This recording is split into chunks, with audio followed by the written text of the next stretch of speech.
تو سب سے آسان یہ ہے کہ شوگر ملیں جتنی ان کو نیشنلائز کر لیا جائے. بھٹو صاحب نے بھی تو کیا تھا نا, لوگوں کی جائیداد پہ قبضہ اور شپنگ کمپنی پہ قبضہ کرنے کے لیے سب نیشنلائز کر دیا تھا اٹھا کے, جبکہ اس وقت پاکستان کی اکانومی بہت اچھی تھی.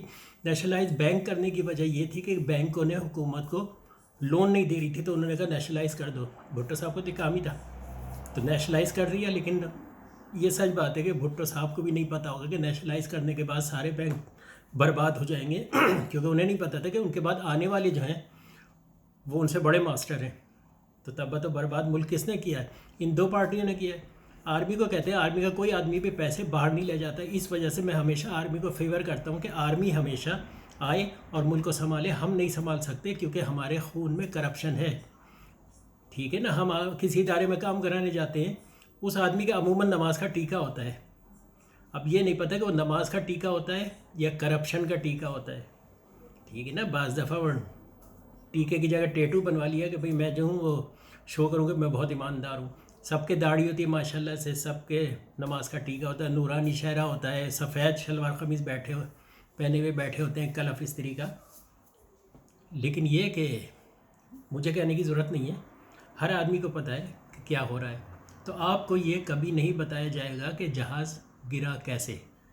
ٹھیک ہے نا, ابھی ایک صاحب کا پروگرام سن رہا تھا, ان صاحب نے کہا کہ جو صاحب بچ گئے ہیں انہوں نے بیان دیا ہے کہ جہاز اترا تھا, رگڑ لگی تھی, پہیے نہیں کھلے تھے. بھائی پہیے تو 10 منٹ پہلے کھول لیتے ہیں.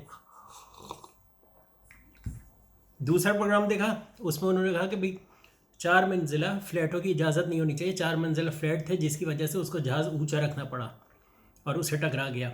یعنی وہ یہ بتانا چاہ رہے تھے کہ 4 منزلہ مکان سے فلیٹ تک ٹکرا گیا. بھئی ٹوکیو کا ایئرپورٹ دیکھ لیں جا کے. ٹوکیو کا ایئرپورٹ دنیا کا سب سے مشکل ایئرپورٹ ہے کیونکہ جہاز کو تقریباً 90 کے اینگل سے اتارنا پڑتا ہے. ٹھیک ہے, تو پہلے جھوٹ تو یہی, تو جتنے منہ اتنی جھوٹ. کوئی آپ کو یہ بات سچ نہیں بتائے گا. میں آپ کو صرف یہ بتا رہا ہوں سچ کیا ہے, یہ آپ کو کبھی نہیں پتہ چلے گا. شاہد خاقان عباسی کے ایئر لائن ہے, اس کے لوگ جو اس میں مرے تھے, جو انہوں نے کہا تھا بھئی دھند بہت ہی سامنے پہاڑ آ گیا, کیا مطلب ٹیکسی چلا رہا تھا وہ جہاز چلا رہا تھا؟ آپ کا کنٹرول ٹاور جو ہے وہ لوکیشن بتاتا ہے, روٹ بتاتا ہے کہ جہاز کی ہائٹ کتنی رکھیں اور کس طرف لے جائیں. تو اس میں غلطی تھی کنٹرول ٹاور کی, ریڈار جو یوز کرے تھے ان کی غلطی تھی, کیونکہ انہوں نے بتایا ہی نہیں کہ کتنا جہاز کی ہائٹ کا کیا رکھنی ہے, اور پائلٹ کے اوپر کہہ دیا کہ اسے دیکھنا چاہیے سامنے پہاڑ آ رہا ہے تو جہاز کو اوپر کر لے. ایسا لگ رہا ہے جیسے ٹیکسی چلا رہا ہے اور رائڈ پہ موڑنا ہے تو وہ سیدھا نکل جائے اور روڈ آگے ختم ہو جائے اور نیچے کھڈ میں گاڑی گر جائے. تو یہ ہے, تو ہمارے ساتھ کیا مذاق ہو رہا ہے. دیکھیں نا, اگر انجینئر فالٹ, سول ایویشن کی غلطی یا کچھ بھی اگر پی آئی اے اپنے اوپر لیتی ہے تو پی آئی اے کی ریپوٹیشن خراب ہوتی ہے. ٹھیک ہے, انشورنس کیسے کلیم کریں گے؟ پائلٹ کے اوپر رکھ دیتے ہیں, اس میں سب خوش ہوتے ہیں اور تھوڑے سے پیسے 10-20 لاکھ ان کی جان کی قیمت لوگوں کو بانٹ دی اٹھا کے, جو کہ بیچارے آج تک پریس کلب کے باہر احتجاج کر رہے ہوتے ہیں کہ ہمیں پیسے دو. ٹھیک ہے, نہیں دیتے. باہر ملکوں میں جہاز گر جائے ایک ایک پیسنجر کو جو ہے لاکھ 2 لاکھ 4 لاکھ ڈالر دیتے ہیں. یہ 10 لاکھ روپے دینے کے لیے اس میں بھی کرپشن کرتے ہیں کہ لینے جاؤ تو کہتے ہیں کہ 5 ہمیں دے دو, 10 تم لے جاؤ کہ 15 ہیں. یعنی 50% یا 25%, بلکہ 50% آج کل کہتے ہیں کہ چھوڑ دو باقی لے جاؤ. تو یہ مذاق ہو رہا ہے ہم لوگوں کے ساتھ اور یہ ہوتا رہے گا. اس کی وجہ یہ ہے کہ اسلامی قانون چاہیے اور وہ کبھی نہیں آئے گا. اسلامی قانون آئے گا تو یہ وکیلوں کی دکان بند ہو جائے گی. اسلامی قانون آئے گا تو مزاروں کی دکان ختم ہو جائے گی. اسلامی قانون آئے گا تو بے ایمانی, چور باجاری اور یہ لیڈر وغیرہ سب ختم ہو جائے گے, کیونکہ انہوں نے تو حرام کھانا ہوتا ہے. تو بھائی پلیز, آرمی سے میں کہہ رہا ہوں ساری زندگی کے لیے آپ آ جاؤ. عوام کو آپ سے مشکل نہیں ہوتی, مشکل ان چوروں کو ہوتی ہے کیونکہ ان کی لوٹ ختم ہو جاتی ہے. ان کے لوگ جب پھنستے ہیں تو ان کو پھانسی گھاٹ سے بچا لیا جاتا ہے.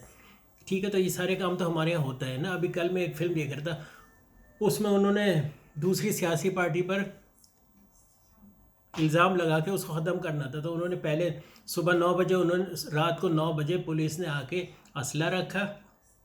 ایک وہ فلم دیکھ رہا تھا میں, اور اس کے بعد صبح سارے پریس والوں کو بلا کے وہاں سے اسلحہ برآمد کر لیا. تو ایک فوٹوگرافر نے کہا کہ بھائی پچھلے ہفتے جو اسلحہ برآمد ہوا تھا تو کچھ بندوقیں تو وہ پچھلی والی بھی مجھے نظر آ رہی ہیں جس کے اوپر نمبر لکھا ہوا تھا, اور آپ نے تو اس کو مٹایا نہیں, اور یہ تو مجھے پچھلے ہفتے بھی نظر آ رہی ہے. تو پھر اس کو بھی انہوں نے مروا دیا تھا. تو اس قسم کا کام جب فلموں میں ہو رہے ہوتے ہیں تو یہ ڈرامے تو بھئی بنانا کیا مشکل ہے، لیکن اللہ تعالیٰ بدلہ ضرور لیتا ہے۔ آج آپ نے دوسرے کی لاشوں پہ جھوٹ بولا اور سیاست کھیلی ہے، کل آپ کے اپنے کسی اور جہاز میں گر جائیں گے، پھر کیا ہوگا؟ تو بھائی کم از کم کوئی تو سفر سیف رکھیں۔ ہمیں یہ ریلوے لائنیں جو انگریزوں نے بچھائی تھی وہ اچھی تھی، اور یہ جو خود بچھائی تھی وہ کئی بچھائی اور کئی بہہ گئیں، یہ سارا ہے۔ تو اس قسم کے کام نہ کریں اور کوشش کریں کہ یہ سارا کچھ جو چل رہا ہے سسٹم یہ چلتا رہے۔ رائٹ سائڈ پہ سبسکرائب کریں، بیل آئیکن دبائیں اور میرے چینل کو فالو کریں تاکہ میں آگے بھی آپ کو ایسی اچھی ویڈیو آپ کو بنا کے دکھاؤں اور آپ کو اصل بات سے آگاہ کروں۔ خدا حافظ۔